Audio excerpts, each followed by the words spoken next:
You are standing next to your car. The battery says 40%. Your destination is 30 miles away. That should be fine. But your chest tightens anyway. Your palms get slightly damp. You check the number again, as if it might have changed in the last 4 seconds. It hasn't. But the real answer to why you feel this way is far stranger than a low battery. It has almost nothing to do with the car. It has everything to do with a decision your brain made over 100 years ago in a world that had never even heard the word electric vehicle.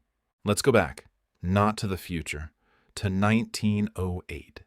In 1908, the roads of America were not dominated by gasoline. Electric cars were everywhere. They were quiet. They were clean. They didn't require a hand crank that could break a man's arm if he wasn't careful.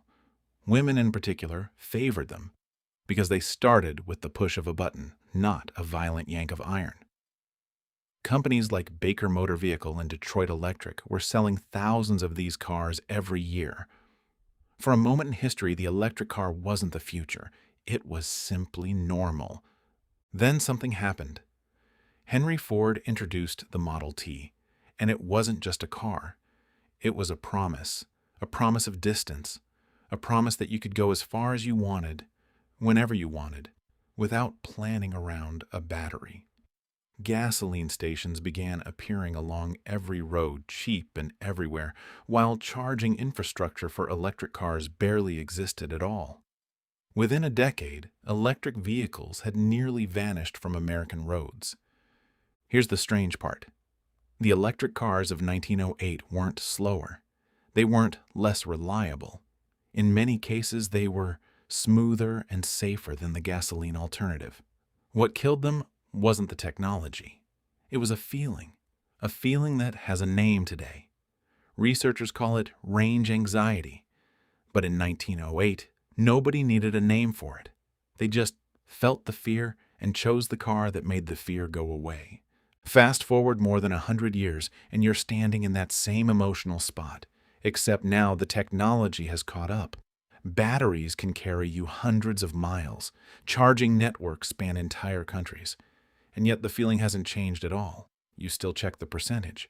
You still recalculate the miles left 5 times before merging onto the highway. Why?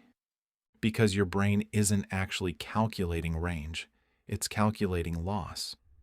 In the 1970s, psychologists Daniel Kahneman and Amos Tversky ran a series of experiments that would eventually reshape how economists understand decision-making. They discovered something almost embarrassingly simple. Losing something hurts roughly twice as much as gaining the equivalent amount pleases you. They called it loss aversion.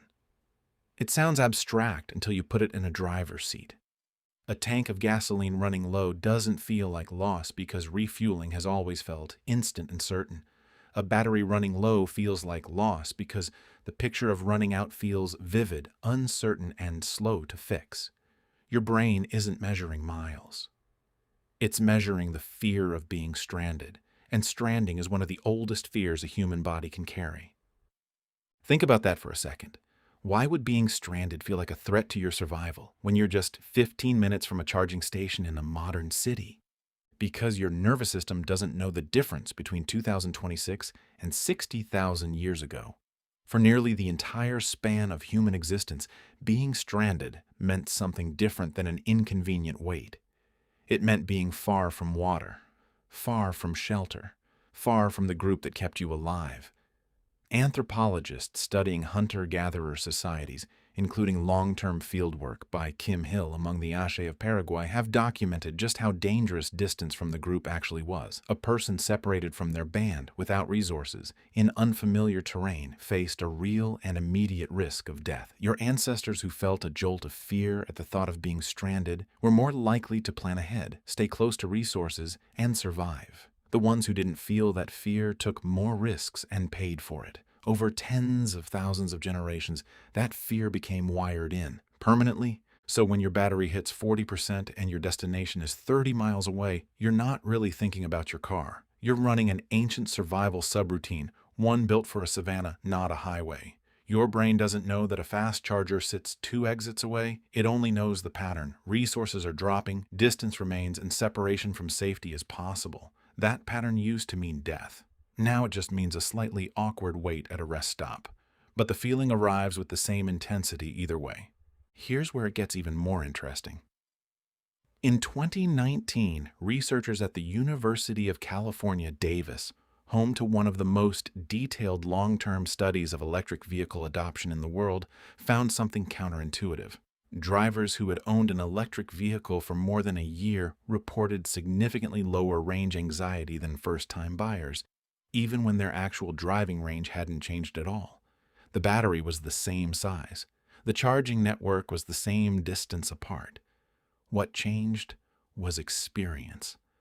Once a driver had personally proven to their own nervous system again and again that running out didn't actually happen, the ancient alarm system began to quiet down. Not because the danger disappeared, because the brain finally trusted the pattern. This is the same mechanism that made those 1908 electric car buyers abandon their quiet, smooth, reliable vehicles. It wasn't a rational calculation of miles per charge. It was an unresolved, unproven fear, and gasoline offered a way to make that fear disappear instantly.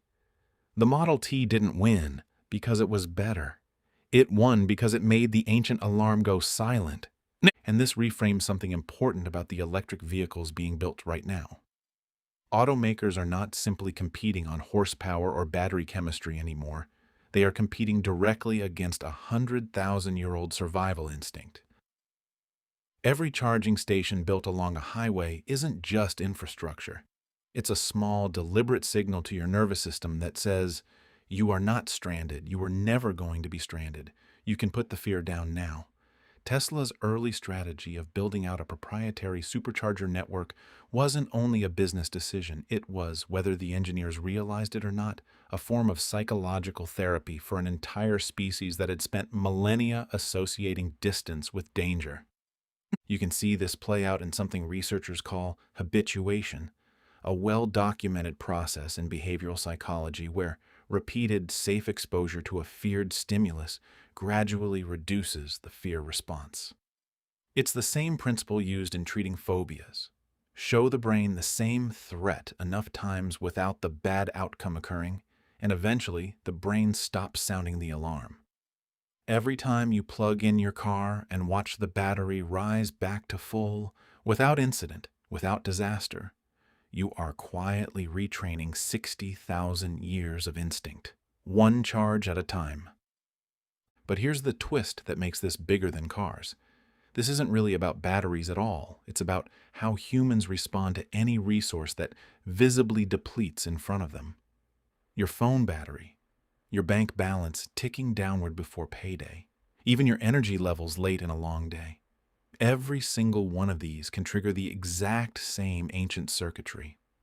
A shrinking number paired with distance from safety is one of the oldest alarms your body knows how to ring. The electric car simply makes it visible in a new way, with a percentage sign instead of a fuel gauge needle. But the fear underneath it is exactly the one your ancestors carried across open, dangerous land. So the next time you feel that small twist in your stomach at 40%, know what you're actually experiencing. You're not failing to plan. You're not being irrational. You are a 100,000-year-old survival system doing exactly what it was built to do, reacting to a modern number as if it were an ancient landscape. The circuitry is ancient. The car is not. You are standing next to your car. The battery says 40%. Your destination is 30 miles away. And this time you understand exactly why your chest just tightened. It was never really about the battery at all.